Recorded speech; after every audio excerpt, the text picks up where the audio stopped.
Journée internationale dédiée à l'albinisme. Elle a été instituée dans le but de renforcer le plaidoyer en faveur des personnes atteintes. Voilà pourquoi l'Association malienne pour la protection des personnes atteintes d'albinisme avait initié une conférence de presse. En marge de cette journée, la rédaction de ORTM2 s'est intéressée au quotidien d'une personne atteinte. Il s'agit d'un nommé Aboubakar El Hassana Doumbia, fonctionnaire de son État. Le métier d'avocat est une profession libérale dont l'exercice obéit à certaines règles établies par la loi. Il s'agit par exemple du respect du principe de la confidentialité. Pour intégrer les circuits, la personne doit au préalable être inscrite au barreau. 19h30, bonsoir et bienvenue à ce rendez-vous d'information. Nous ouvrons ce journal par ce communiqué. Le ministre du Travail, de la fonction publique, du dialogue social communique en application des dispositions de la loi 05040 du 22 juillet 2005 relative aux fêtes légales en République du Mali. Les journées du lundi 17 juin 2024, fête de Tabaski, et mardi 18 juin 2024, lendemain de la fête, sont chômés et payés sur toute l'étendue du territoire national. En conséquence, le travail reprendra le mercredi 19 juin 2024 à 7h30. Je vous le disais à l'instant, 13 juin, journée internationale de l'albinisme. Elle a été instituée dans le but de renforcer la sensibilisation et les plaidoyers en faveur des personnes qui en souffrent. À cette occasion, l'Association malienne pour la protection des personnes atteintes d'albinisme a organisé une séance de sensibilisation. Aïssata, dite Kumbakani. Le 13 juin marque la journée internationale de sensibilisation à l'albinisme. Pour commémorer cette journée, l'Association malienne pour la protection des personnes atteintes d'albinisme a organisé une conférence de presse. Et ce qui nous a motivés, c'est que en 2015, moi et mes camarades, nous avons eu une discussion. Donc, de notre discussion, il a découlé que nous avons tous subi des discriminations de part et d'autre. Et pour certaines, même le viol, le harcèlement sexuel. Donc, on a décidé de créer l'association et d'apporter notre pierre à l'édifice parce qu'il y avait d'autres associations, mais on s'est dit que la cause de la fille est vraiment ignorée. Et aussi, comment faire pour que nous puissions sortir de l'ombre. Cette journée visant à promouvoir les droits des personnes atteintes d'albinisme a été l'occasion pour les organisateurs de partager des messages importants et d'échanger avec le public.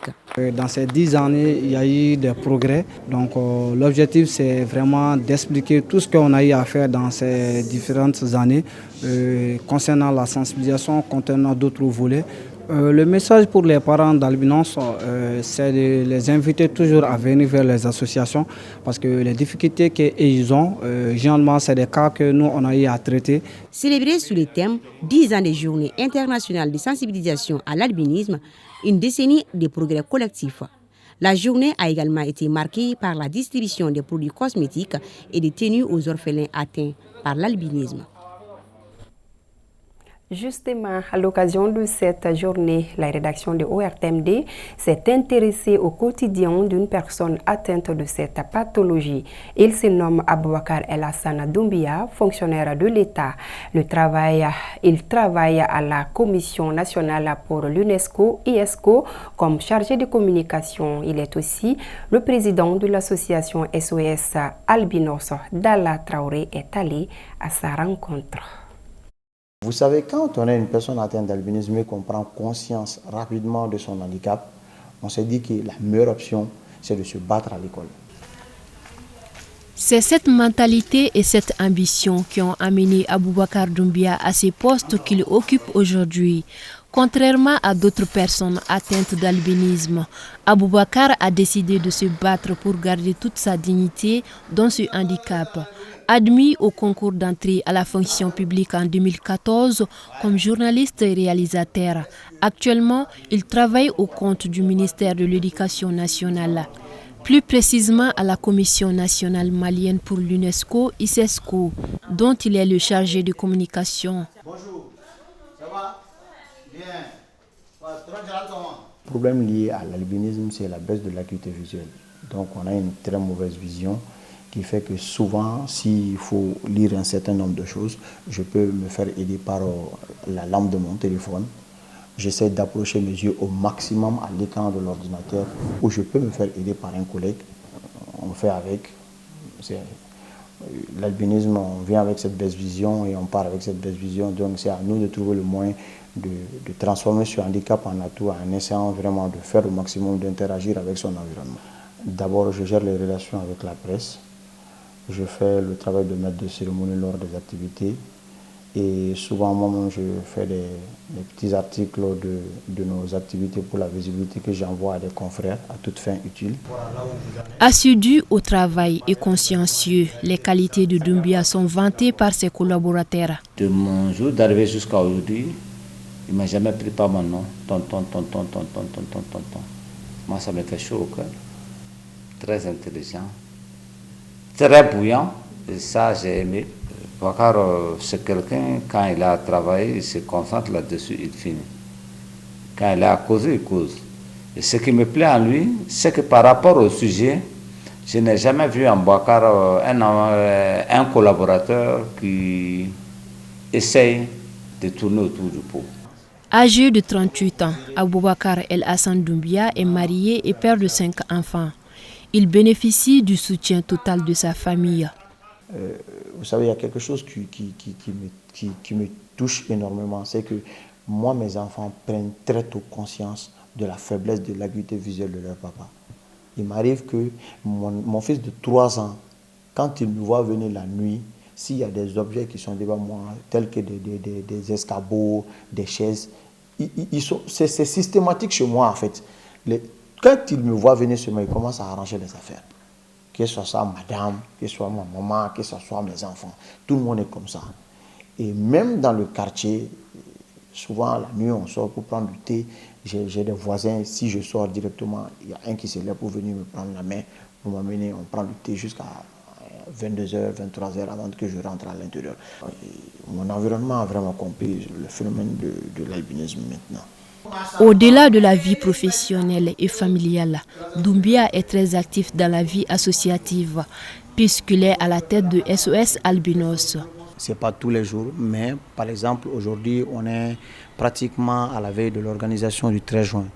Donc, tout récemment, les organisations de défense des droits des personnes atteintes d'albinisme ont bénéficié des œuvres du président de la transition de crème solaire, qui est disponible à l'hôpital de dermatologie. Donc j'ai regroupé les membres de mon association. On est en train d'essayer de faire le point par rapport au nombre de crèmes solaires qui sont disponibles pour voir si on peut faire la distribution à nos membres.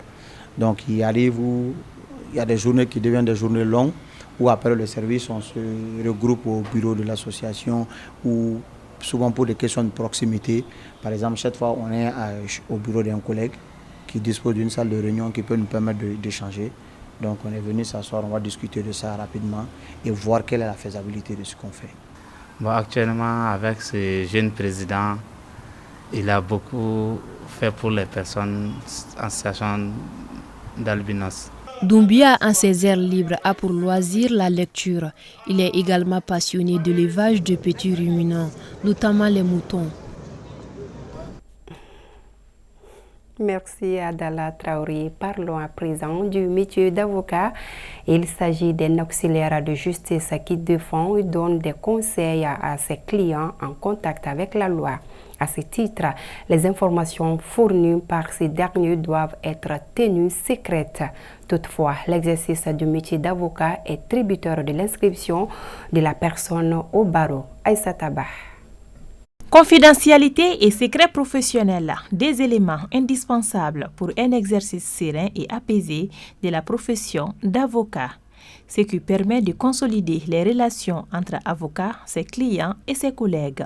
Effectivement, il faut faire la nuance entre les deux notions. La confidentialité, ça c'est entre les avocats. Elle suppose que personne d'autre ne doit avoir accès aux échanges entre avocats. Autrement dit, moi je suis avocat de A, un autre confrère est avocat de B. Si dans le cadre d'un dossier, on arrive à échanger des écrits, à envoyer une correspondance, aucun de nous deux avocats ne peut utiliser cette correspondance dans le cadre d'une procédure au niveau du tribunal. Pour ce qui concerne les secrets professionnels, ça c'est entre l'avocat et son client. Le secret professionnel consiste aujourd'hui à ne pas divulguer ou à ne pas parler de son dossier hors du prétoire. Autrement dit, il m'est formellement interdit à moi, en tant qu'avocat, et même à mes assistants et collaborateurs, de parler d'un dossier de divorce qu'on est en train de gérer en grain ou bien lors d'une causerie.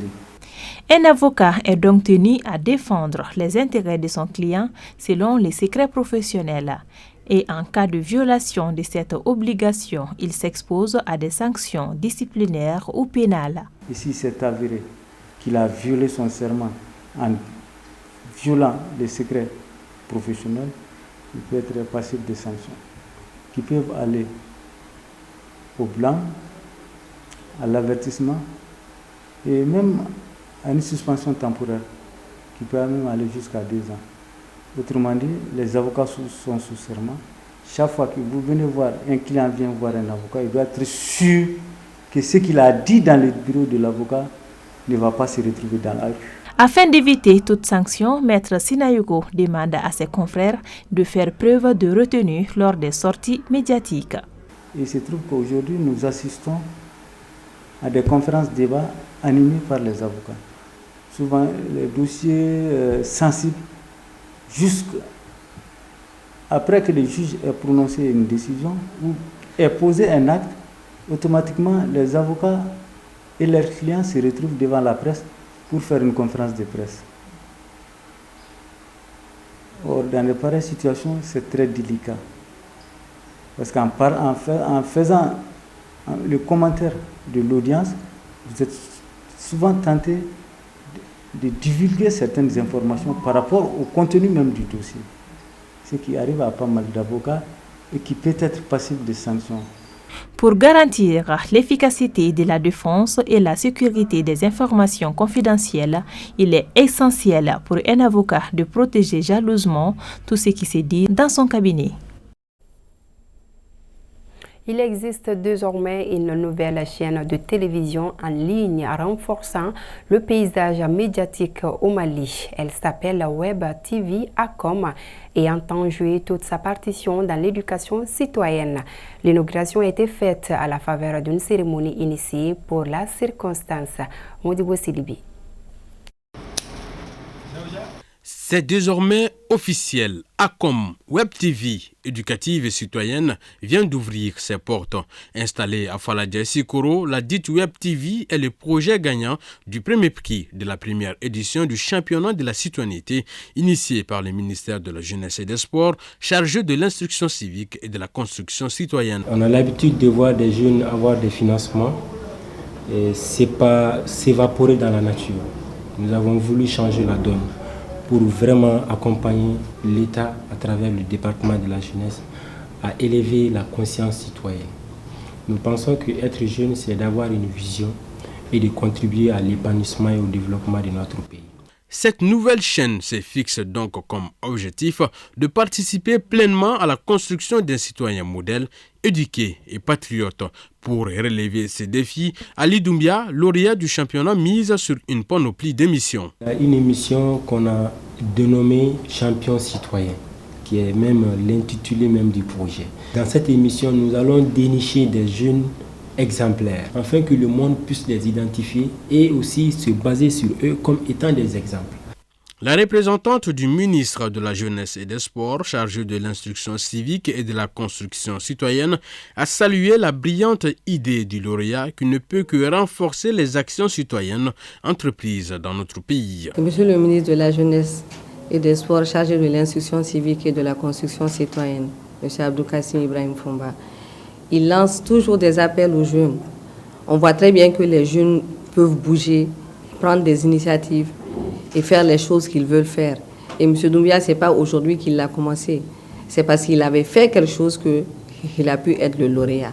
Donc on lance un appel à tous les jeunes pour leur dire que tout est possible. Il faut avoir une vision, un rêve et se donner les moyens de le réaliser. En attendant le démarrage effectif des activités, les promoteurs de la Web TV éducative et citoyenne ACOM appellent d'autres jeunes à se lancer dans des projets similaires. L'écriture audiovisuelle et ses spécificités. Le sujet était au centre d'une séance de formation au bénéfice des jeunes journalistes de l'ORTM. Le module a été dispensé par une sommité du nom de Lamine Keita. Il s'inscrit dans le cadre d'une série de formations initiées par la direction dans le but de rehausser le niveau des uns et des autres. Nous retrouvons Dala Traoré. L'écriture radiophonique et audiovisuelle et ses spécificités, c'est la thématique choisie pour cette séance de formation initiée par l'ORTM chaque mercredi à l'intention de ces jeunes reporters depuis un certain temps. Le choix est porté sur l'un des doyens de la boîte pour l'animer. Il s'agit de Lamine Keita, chef de la section langue nationale de la radio nationale, qui a prodigué beaucoup de conseils à ses jeunes collègues. La formation se situe dans le cadre des échanges intergénérationnels. Dieu seul sait quels sont les problèmes auxquels nous sommes confrontés au quotidien dans notre travail et nous essayons toujours de travailler dans la règle de l'art pour satisfaire les téléspectateurs et les auditeurs. La présentation de la thématique a été suivie par des échanges entre le formateur et les participants, ainsi que des exercices pratiques. C'est là pour lier la théorie à la pratique. Cette écriture journalistique est très importante dans notre métier. Ça nous amène à bien faire le travail. J'ai beaucoup appris sur les 5 principes de l'écriture audiovisuelle. Donc, de là aussi, le formateur nous a beaucoup expliqué aussi, dans un élément de télé, comment se fait l'habillage. À la fin de cette formation, des exercices ont été donnés aux participants, des exercices à rendre à la prochaine séance de formation. C'est l'essentiel qu'il fallait retenir de cette édition. Merci à vous de l'avoir suivi. Elle est déjà prête pour le journal Kibarou. Il s'agit de Mariama Diallo. À très vite sur ORTM2.